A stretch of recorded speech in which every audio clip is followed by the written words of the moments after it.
And welcome back to MTG-Eternities. I'm your host, Carl. Now, surprisingly enough, we've had a couple of releases for Rivals of Ixalan already. Granted, they're both promos, and I want to talk about those today and give you my opinions, thoughts on them, that sort of thing.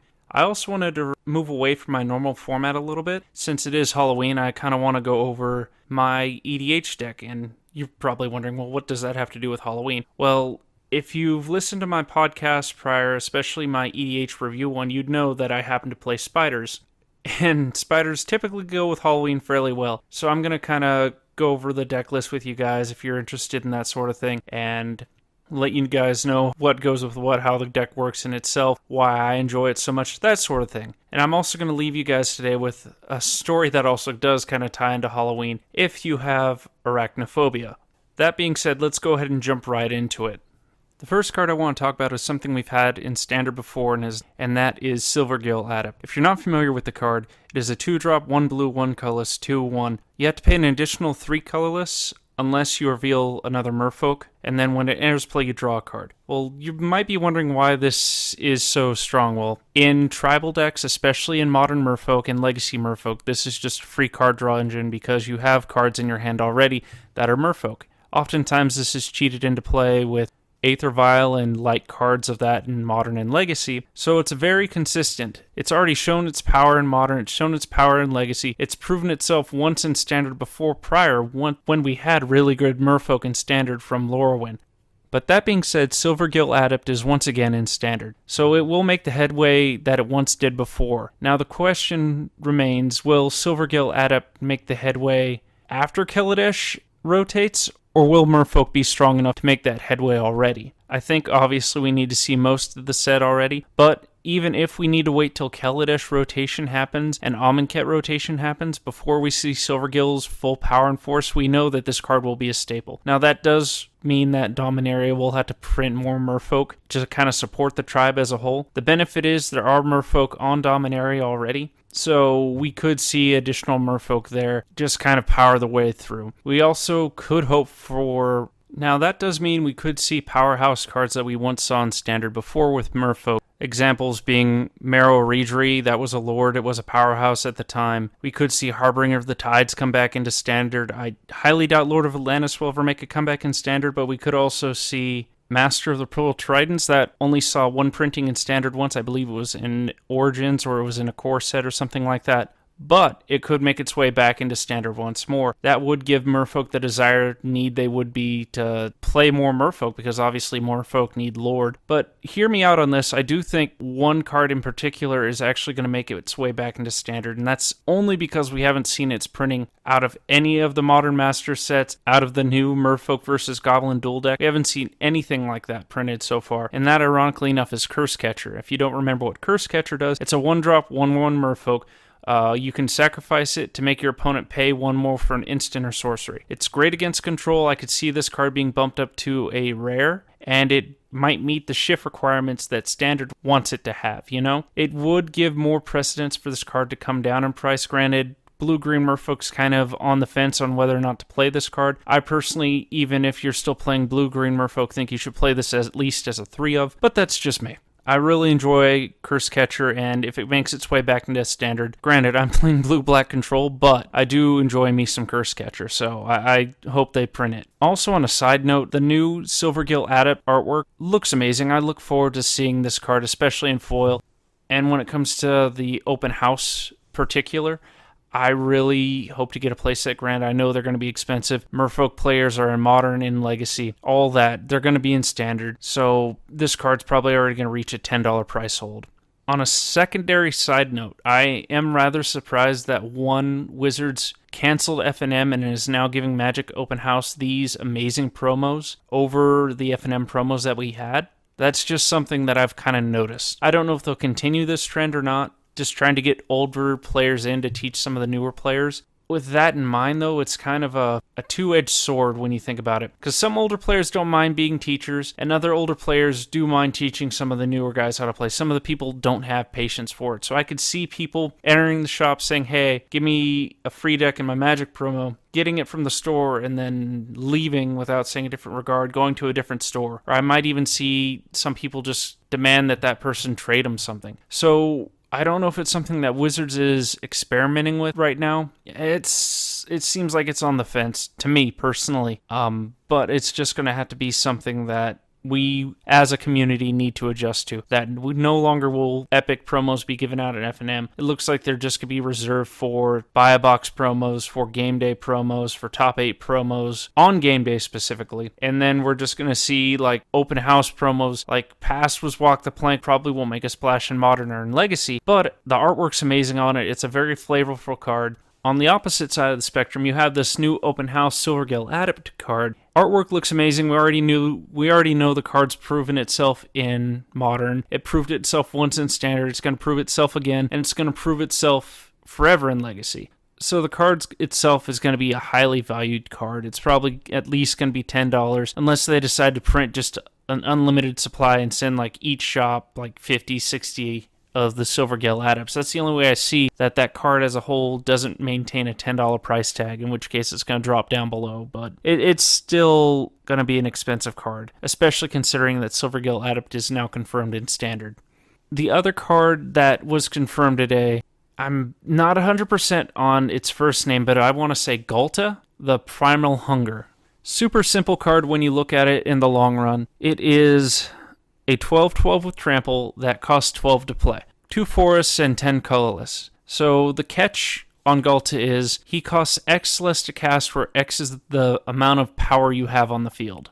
People are already posting things online on how to cheat him out turn 3, turn 4, especially in Dinos. He might be the solid finisher that they need, in which case his price is already going to come to that of Carnage Tyrant. But here's the contingency on Ghalta, for at least for me, is again, Kaladesh and Amonkhet might need to rotate. He doesn't really have a form of protection. Most Dinos don't outside of Carnage Tyrant. He doesn't have Hexproof, he doesn't have Haste, so people are already saying turn 4 he could come out 12/12 with Haste. If you have the Otepic Huntmaster and if playing Regisaur Alpha with him, a few other cards or stuff like that, perfectly fine. But in Standard, he's a bit too slow and too unprotected for me right now. I, oddly enough, see him maybe seeing play in Modern. And people are probably saying, well, Modern, what do you mean by Modern? Well, there's a deck in Modern that goes under the radar quite a bit, and you may have heard of it, you may have not, and that is called Goyo's Vengeance. The purpose of Goyo's Vengeance is to pitch a bunch of cards into the graveyard.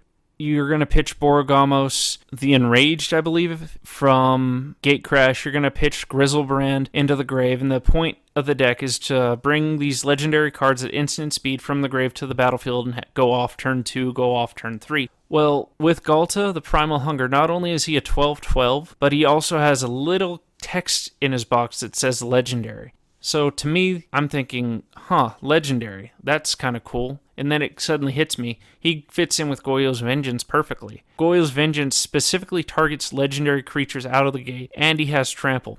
Now, you're probably wondering what you might replace in Goyo's Vengeance, because Goyo's Vengeance typically is a 2-color deck, maybe 3-color if you splash for Borogamos or something like that. But the replacement card, oddly enough, might be Worldspine Worm. And you might be wondering, well, why Worldspine Worm? Well, Worldspine, even though it's a fantastic finisher and it's a 15/15 with Trample, so it's stronger than Ghalta. But the thing for me about it is, one, you can't get it back with Goyo's Vengeance. It's not a legendary creature. You can't stack its shuffle ability, Plus, with Ghalta, there's another card Goyo's Vengeance runs in its 60s sometimes, and that's Nourishing Shoal. Nourishing Shoal reads pretty much 2 green and X, and instead of paying Nourishing Shoal's casting cost, you may discard a card with green in its ability. And green, that's the reason why Worldspine Worm is in there. So I'm discarding Worldspine Worm to Nourishing Shoal, and then Nourishing Shoal reads gain X life, where X was how much you paid to cast. So if I discard Worldspine Worm to Nourishing Shoal, I now gain 11 life.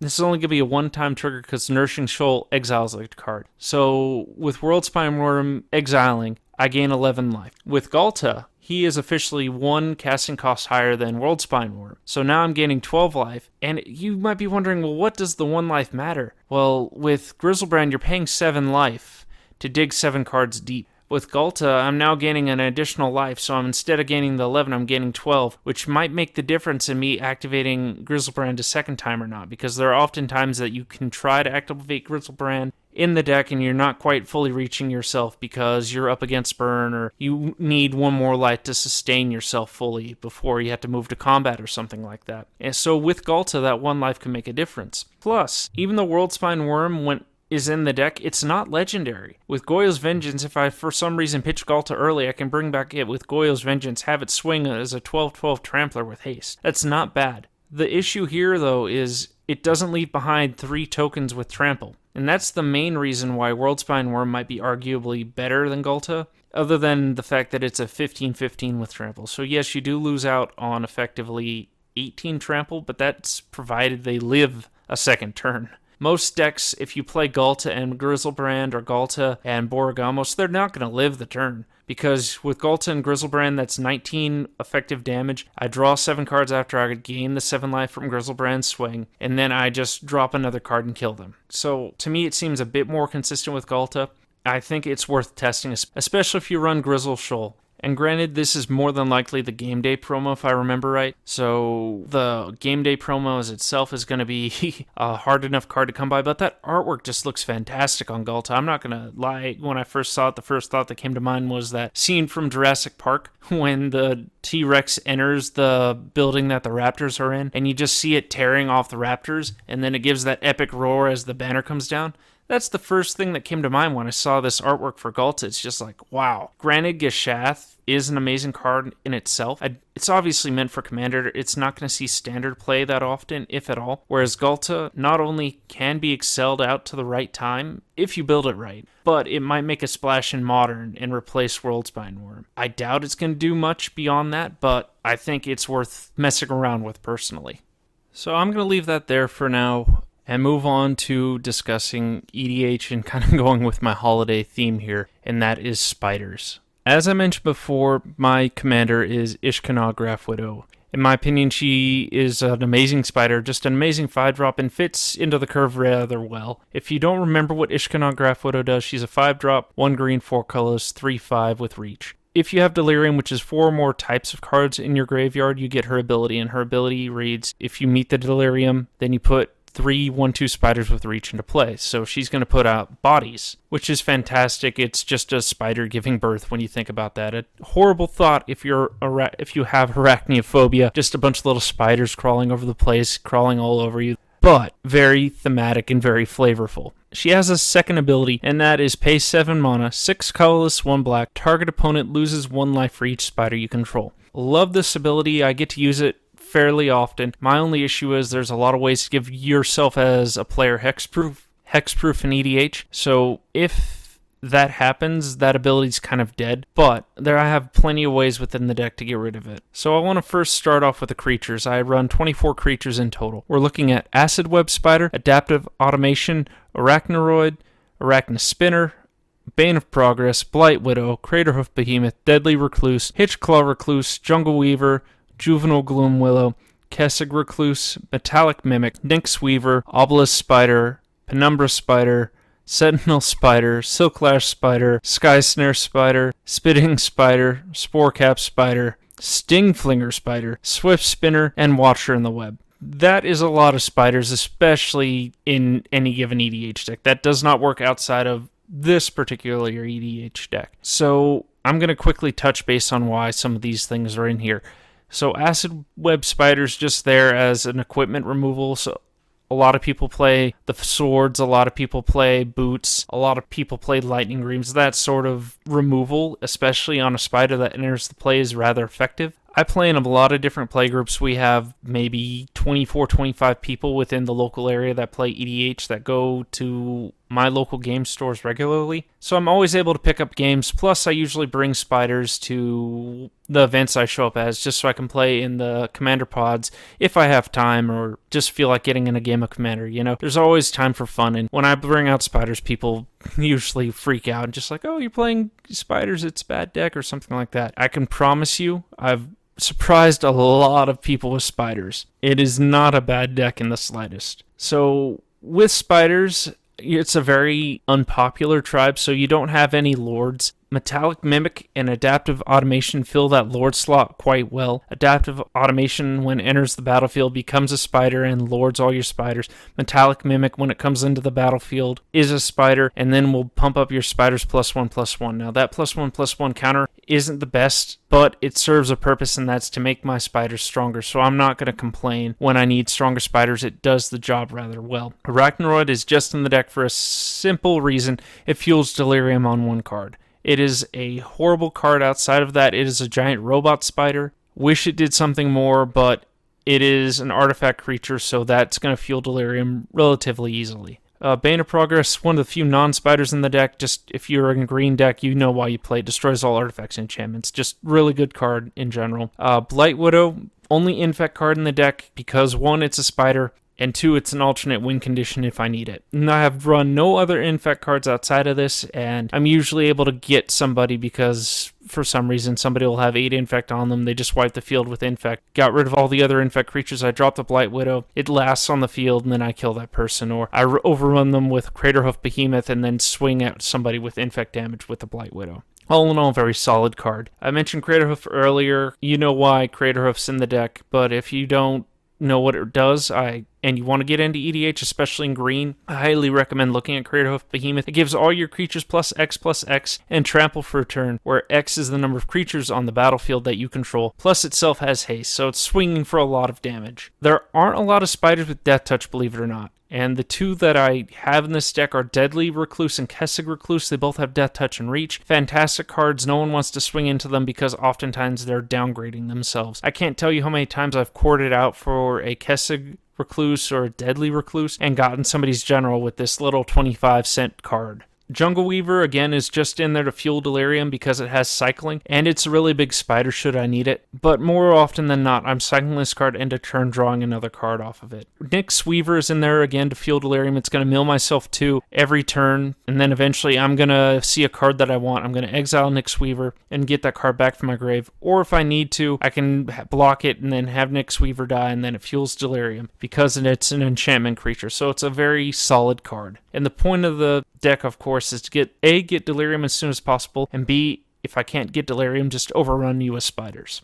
Another card I want to quickly mention is Silklash Spider. Again, a really highly regarded spider in its time. 5-drop, 2/7 with reach. You may pay 2 green and X, and it deals X damage to each creature with flying. So for whatever reason, your opponent has a lot of flying creatures. Not only is this creature able to block and oftentimes survive because of its huge butt, but it's going to destroy all the creatures with flying on the field. I can't tell you how many times I've gone up against somebody playing the new dragon deck or has a bird deck or something like that, and then I drop spiders and then they go, oh, that's funny. And then they realize every single creature in my deck has reach, and then they kind of start regretting life decisions. Reach is a very underrated ability in Magic. The final 2 cards I kind of want to touch on are Spitting Spider. Spitting Spider is a 3/5, has reach, and then you could sacrifice a land, deal 1 damage to each creature with flying. So if you have ways to give your opponents flying, this is a great card to just ping people with. Also, if you have Whip of Urboros out, because it's dealing the damage, you're going to gain that much life back. So if your opponent has a lot of flyers, you're just going to start gaining life back because you're sacrificing lands. Sacrificing lands isn't the best in Magic, but again, for this deck purpose, it fuels Delirium. It's a great card to have if you need it. And finally, Watch from the Web is just a funny card. It's a 2/5 5-drop with reach, and then it's able to block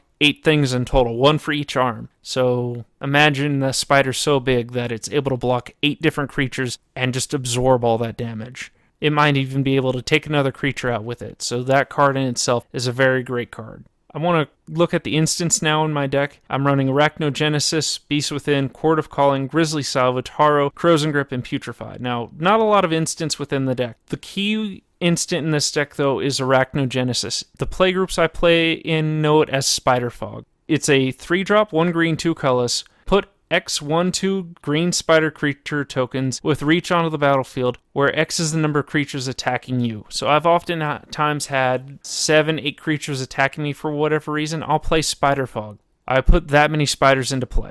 The second part of Arachnogenesis reads, prevent all combat damage that would be dealt this turn by non-spider creatures. So for whatever reason, I'm not able to block all their creatures. No damage gets dealt to me, And then if they have one really big creature, I can stack all my spiders onto that one really big creature and have that one big creature die. Or if I have multiple spiders on the field, I can just block with everything, have my entire field survive for the turn, not worry about anything, and proceed with my day. Spider Fog is an amazing card. Love Arachnogenesis. The rest of it's pretty self-explanatory for any green deck. You have Beast Within for removal. I mentioned Court of Calling earlier. It's just a search card. Fantastic if you have it. Grizzly Salvage is in there to fuel Delirium. Harrow, again, searches for forests if I need them, or searches for another swamp if I need them, and fuels Delirium because you're sacrificing a land to do so. Crows and Grip, just another solid removal card at split second speed, and Putrefy, just another solid removal card. All in all, the instants are very self-explanatory, very firm in their place. Looking at the enchantments now, I run Arachnus Web, Cryptlith Rite, Doubling Season, Leyline of the Void, Parallel Lives, Sinister Concoction, Song of the Dryad, Sylvan Library, and Vessel of Necency. So the reason why each one of these enchantments is in the deck, again, is just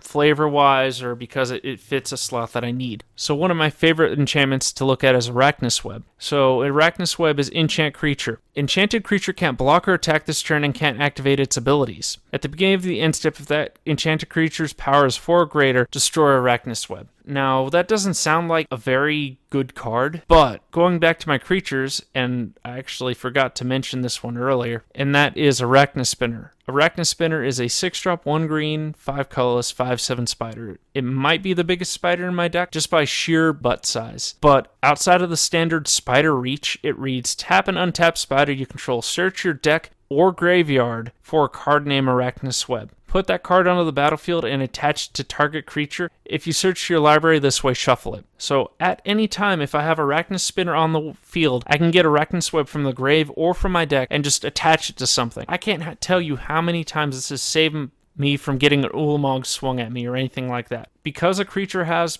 4 power or greater doesn't mean that I'm not going to be able to get a lot of value off something. To pacify something, even for a turn, is amazing. I think of it as Arachnospinner oftentimes sees a huge creature, goes, okay, shoots a web into its eyes, blinds the creature for a turn, and just keeps blinding it every single turn. Card in itself is amazing. I love Arachnus Web, especially comboing it with Arachnospinner. This card has just saved me so many games. Cryptlith Rite is in the deck for additional acceleration. Oftentimes it can come in and out of the deck. It's one of those cards that constantly rotates for me, but right now I'm playing it. Doubling Season with Ishkanah is just a given. If I have Delirium, I'm now getting 6 spiders. Parallel Lives with Doubling Season on the field makes it so I get 12 spiders. So it's a very token-heavy strategy, especially with Ishkanah. If she's able to birth 12 spiders in a single turn, that's just an amazing board state. I can go from 0 to 13 creatures in a single turn. That's absolutely fantastic for any deck. Leyline of the Void is in there just to mess with other people's graveyards. Sometimes you just don't want cards coming back, and that's the only reason why it's in there.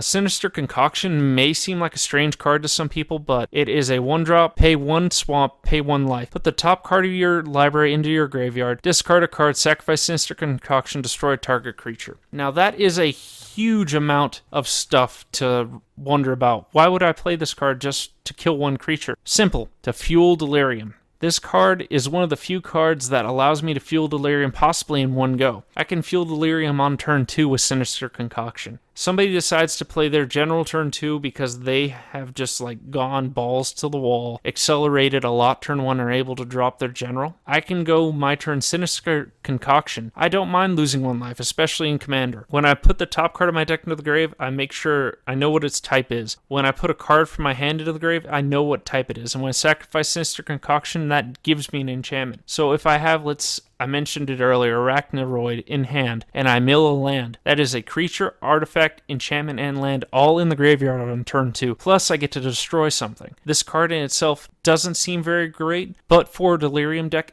even in EDH, it's fantastic. Song of the Dryads is just a solid removal spell, especially if you just want to get rid of something and not see it come back. Sylvan Library, again, self-explanatory. You're going to draw cards constantly with it. And in green, drawing cards is rare, so it's one of those cards that you need it there. And finally, Vessel of Necency is another card that fuels Delirium possibly by itself. In this particular deck, it's just worthwhile to mill yourself 4 cards plus Vessel. You have 4 different types there. You take 1 type that you really don't need in the graveyard, like an extra land or something, and now you fuel Delirium again on turn 2.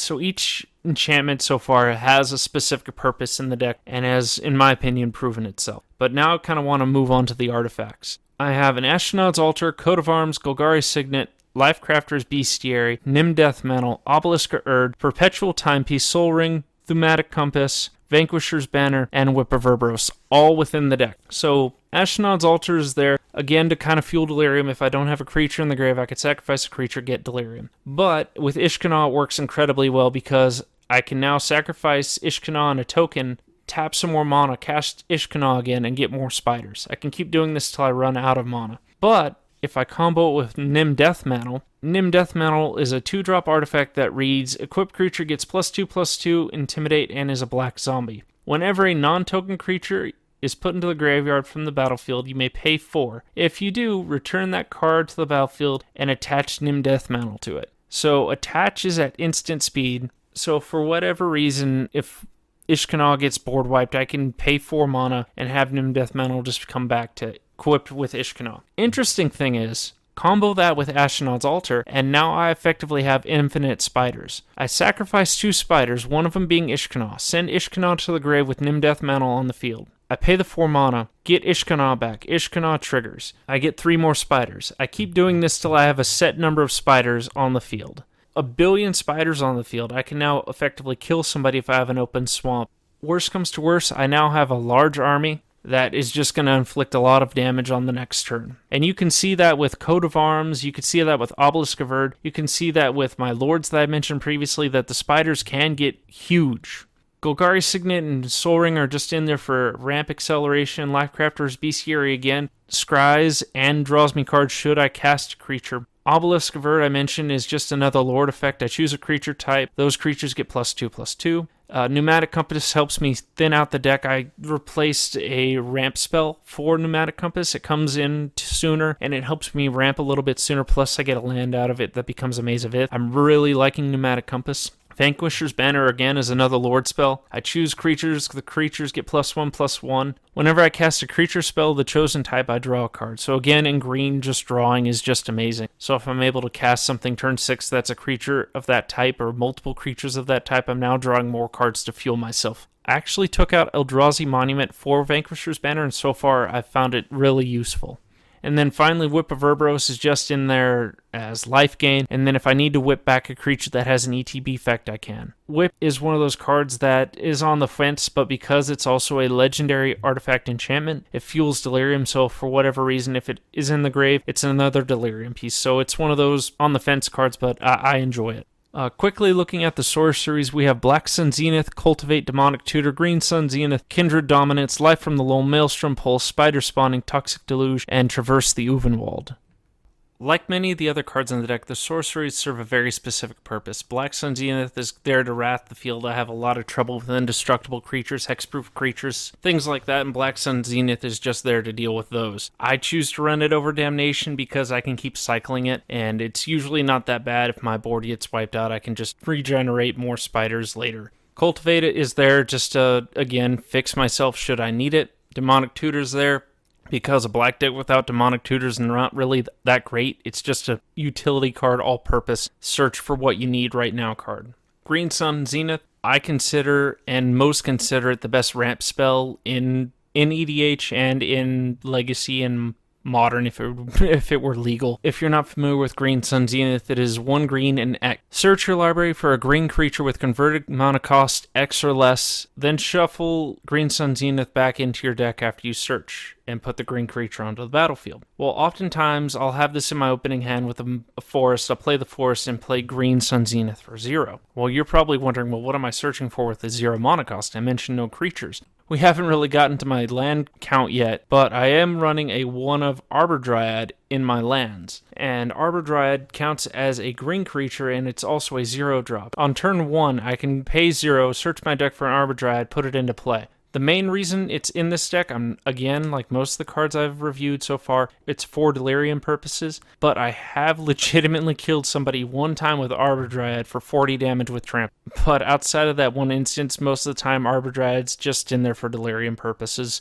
It's just the 2 type cards, especially in this deck, are necessary, and it's been really consistent, so I'm not going to take Arbor Dryad out. Kindred Dominance is one of the new Dominance cards and my personal favorite out of the Dominance cycle. It's a 7-drop, choose a creature type, destroy all creatures that aren't of the chosen type. There are very few decks that can fit this, and Ishkana is one of the few decks that can play this rather reliably and it be a one-sided board wipe. I was playing Ingaruk's Wake before this. I just found that this card is 2 mana less and is way better than Garruk's Wake most of the time for me. There are very few decks that run Kindred Dominance right now, I think.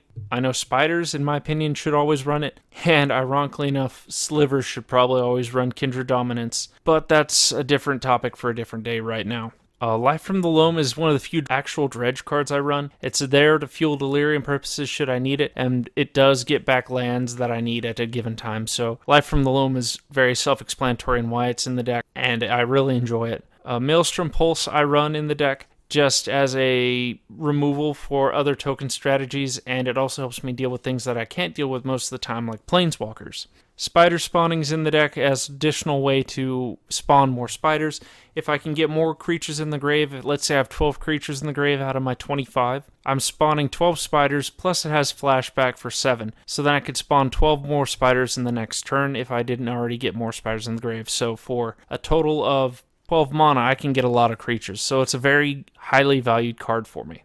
Toxic Deluge is in the deck just like Black Sun Zenith is. It's just a wipe all spell for things I don't want to see. And Traverse the Uvenwald, again, is one of the Delirium payoff cards. Most of the time it searches a land for me, but if I have Delirium, it's going to search for a creature or a land for me. So it's very useful in that regard. The final thing I want to hit on before my land count is my Planeswalkers. Now, my Planeswalkers serve a very specific purpose. I run 3 in the deck. I'm running Garruk Apex Predator, I'm running Vraska Relic Seeker, and Vraska Unseen. Garruk's mainly there to kill Planeswalkers. Destroy another target Planeswalker. He also has another +1 that reads, put a 3/3 Death Touch Beast into play. So if I'm not killing a Planeswalker with him, I'm putting a Beast into play. His -3 reads, destroy target creature, gain life equal to that creature's toughness. So if I'm low on life, he's another way for me to gain life and deal with a nuisance creature. His -8 reads that target opponent gets an emblem that reads whenever a creature swings at that opponent, that creature gets +5/+5 and trample.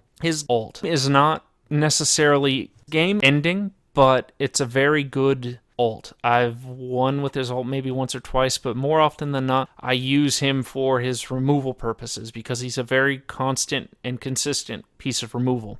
Vraska the Unseen is very similar in what she does. Her +1 is near useless, not gonna lie.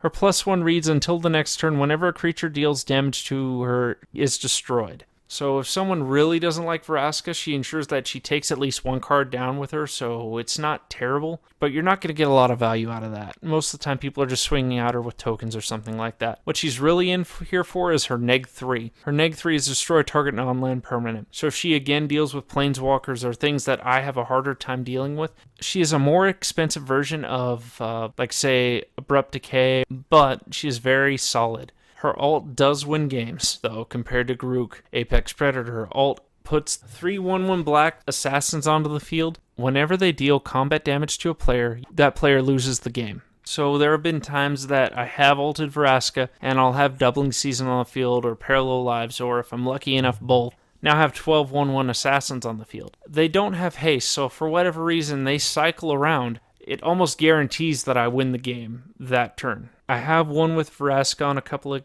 occasions, but I don't normally use her as a win con. I use her and Garruk as forms of removal. Now, if I'm able to win the game with either one of them, I'll take that because they're just minor win cons within the deck, just like other win cons that I have. But it doesn't happen too often. The newest card that I've added other than Pneumatic Compass is Vraska Relic Seeker. And Vraska Relic Seeker, if you're not familiar with what she does, she is a 6-drop, 1 black, 1 green, 4 colorless. +2 is put a black 2/2 pirate token onto the battlefield with Menace. Her -3, again, is a piece removal, is reminiscent of her old ability. It's destroy target artifact, creature, or enchantment, and then you generate a colorless treasure token. The treasure token is very beneficial, and it's going to ramp me to turn 7 should I need it. But, again, just like her previous version, I'm using that ability mainly for removal. I'm using her mainly for removal. But unlike the other Vraska, she works incredibly well with Ishkana because at -10, target player's life becomes 1. Unless they have, for whatever reason, a card that says their life total does not change, this guarantees that I win with Ishkanal in turn 7 against that particular player. Because now their life total is 1, it makes it around and Ishkanal's on the board. I untap, I pay 7, I kill them, even if Ishkanal's the only creature I have because they're only at 1 life. And Ishkanal reads, target player loses life equal to the number of spiders I control. All in all, it's a very effective 2-card combo. Love both of them together. I'm glad to see Vraska back. I found that I kind of needed another Planeswalker, especially for Delirium purposes. The final thing I want to touch on is the land count. Now, I'm running 35 lands within the deck, and it's my philosophy that just because you're running a bad EDH general or a very unpopular EDH general, that your land base cannot be precise. You can have a really good land base, and I'll tell you what I have for my land base here. I'm running Bayou, Blooming Marsh, Bojuka Bog, Cavern of Souls, Command Tower, Dakmore Salvage, Dryad Arbor as I previously mentioned. I'm running Grim Backwoods, Hissing Quagmire, Hollow Jungle, Llanowar Wastes, Nykthos Shrine to Nyx, Overgrown Tomb, Path to Ancestry, Swarmyard, Temple of Malice, Twilight Mire, Urborg Tune of Yomboth, Verdant Catacomb, and Woodland Cemetery. And then to round out my land base, I'm running 10 Forests and 5 Swamp. Now, you noticed a lot of dual-type lands in there, and a lot of very good strategic lands. An example of that would be Swarmyard, which is actually kind of spiking up in price. I don't think it's because of spiders, but it's a very niche card. It's add 1 colorless mon to your mana pool, or tap Swarmyard to regenerate target insect, rat, spider, or squirrel. And for the sheer fact alone that it says regenerate spider is the reason why it's in this deck. I'm able to regenerate a spider that would have died normally on the crackback. So let's say I block 8 creatures again with Watcher in the Web and it would die.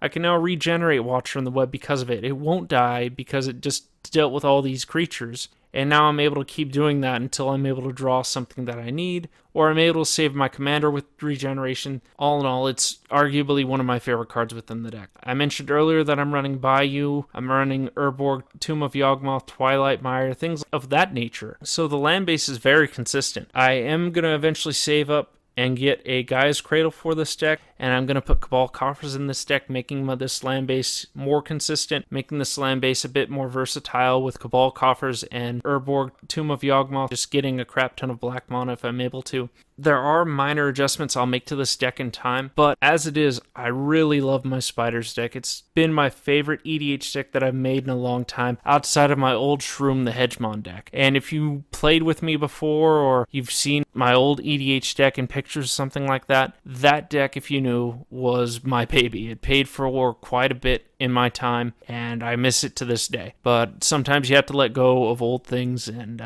move on. And once I'm out of college and I graduate, I plan on, once I've made my money and paid all my debts and all that good stuff, I plan on buying the pieces slowly back for my Shroom the Hedgemon deck and rebuilding it. I'll go ahead and post a link to my version of Spiders down below if you're interested in just looking over the deck or have suggestions for the deck. Please leave them in the comment section in that thread down below. It is on Tapped Out. If you're familiar with Tapped Out, I'm happy to have the deck on there. I think it's one of the top trending Spider decks right now. I think I have near 1,000 views or so, which isn't bad for an Ishkanah deck at all. I think I'm like the 3rd or 4th most viewed Spider deck. And I'm always consistently updating this deck, whether it be for foil purposes or if it's for just general purposes, like cards have cycled out of the deck and new cards have taken place. So the deck never gets stale for me. So I've kind of hope you enjoyed the deck tech on my Ishkanah EDH. As I mentioned before, it's one of my favorite EDH decks of all time right now. It's definitely like my number 2.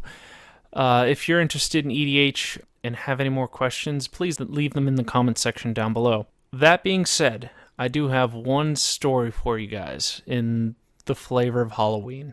It does have to do with spiders, and it kind of goes with that whole, again, horror aspect of Halloween. If you know me very well, I love Halloween to death, and as far as I'm concerned, this is the scariest real-life story I have about spiders.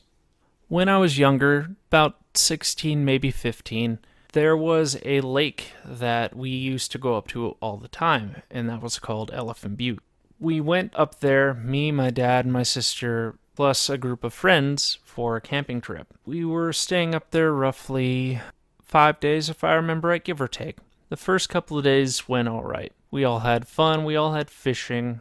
Was absolutely a fantastic vacation. Day 3 comes around. Continues on as normal. Nothing too obscene about it. Right before it starts to fall tonight, it rains. Just nothing heavy, just a light little sprinkle, just enough to cover the ground and get that smell of dirt in the air. You know that smell like right after it rains, just after it hasn't rained in a long time? That dirt smell. And so we were all feeling kind of relaxed. We weren't able to put on a fire like we had in the previous nights, but we made do by going back into our little tents and RV at the time and just enjoying and relaxing, listening to the rain. My dad's friend started to walk her way over from her camper to ours, and we had our door open, and we just hear her scream, and she runs all the way back to our camper and hops inside, and we ask, well, why'd you scream? And she's like, oh, the spider was chasing me. Spider? Well, I grew up at a time where you may not know him now, but I still remember him fondly. But Steve Irwin was my hero as a child. Loved the man to death, and I grew up at a time where it was awesome to go around and learn about wildlife and do all sorts of things. That's kind of why I'm in college now, is because of Steve Irwin, because of his passion for animals. So I go outside to see the spider she's talking about. I'm thinking, oh, it's just like big wolf spider, something like that. I look down, and before me, I see the biggest black and orange tarantula I've ever seen outside of a zoo. We're talking 5, maybe close to 6 inches. This thing was pretty massive, especially for the area that we were in. Even though it's a huge desert, I've never seen a live tarantula in the wild before. I've usually seen them in zoos or in like little petting zoos that come around and have the big bugs, that sort of thing. And this spider was just absolutely massive for me, so I was like in shock. And she didn't want to go back to her RV. So what I ended up doing was I pulled a Steve Irwin. No, I didn't jump on it and try to poke it with a stick or something. I didn't squash it. What I ended up doing was I got a cup, I got a plate, I walked over to it, and I put the cup on the spider and put the plate under it. Now, I've never held a live tarantula, again, outside of the petting zoo or something like that. So I was thinking, oh, that'll hold it. This spider was so strong that it was able to move this huge cup that I had. It was jumping, and the cup would move a good inch and start to tilt and everything. And obviously the spider's pissed off, and I'm thinking, well, why is it so angry? Why is it doing this? And it was probably hunting that night, or it was probably trying to get out of the rain, and it just wanted to escape. But I've never seen a spider like just be that aggressive before. So all in all, the spider was just hitting the cup back and forth and shaking. And I had to set like this rock we got from our fire on top of the spider. I put it on the table, and I just left it there for the night so none of the younger kids that were with us would just get like bitten at night by this tarantula. And I'm thinking, oh, it'll be good there for the morning. I came back to the morning, and I looked at the tarantula. It had literally bit a hole through the plate that I was using, and granted I was using a paper plate, but it bit a hole through the plate and was trying to like scurry its way out of the hole. I'm thinking, oh my god, this thing's absolutely ferocious. And so I had to get 3 or 4 more paper plates and put it underneath the hole just to hold it. And this thing is just shaking back and forth. So I'm thinking, what can I do to satiate this spider's anger? So I ended up getting some field crickets that I found, and I gave them to the spider. I lifted up the cup, by lift I mean I flipped the cup upside down so the spider's on the bottom of the cup now, and it's hopefully not going to jump at me. I quickly lifted the plates, tossed the crickets in, and flipped the spider back over, so the spider landed on the crickets. And I gotta mention, the cup was clear as crystal, by the way. And I see the crickets are in there with the spider. The spider gives one look at me, quickly looks at the crickets, looks back at me, and then just starts tearing into the crickets. I had never seen a tarantula eat before that moment, outside of, again, Animal Planet, petting zoos and stuff like that. Normally I'm used to seeing them just stick fangs on it and be done with it.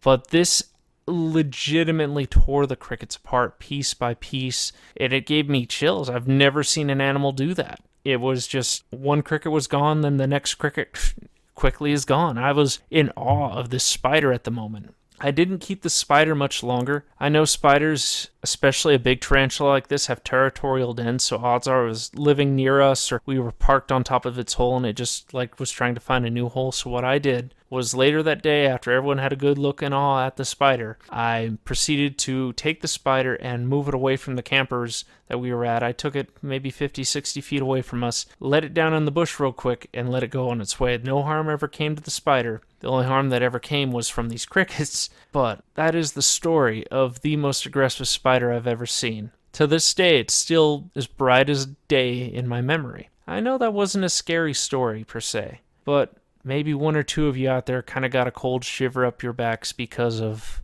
I will see you back next week with more MTG Top 8s. Hopefully you all have a good Halloween and a good week. Just remember, all lines of thought are open for all magic seekers. This is your host from MTG-Eternities, signing out.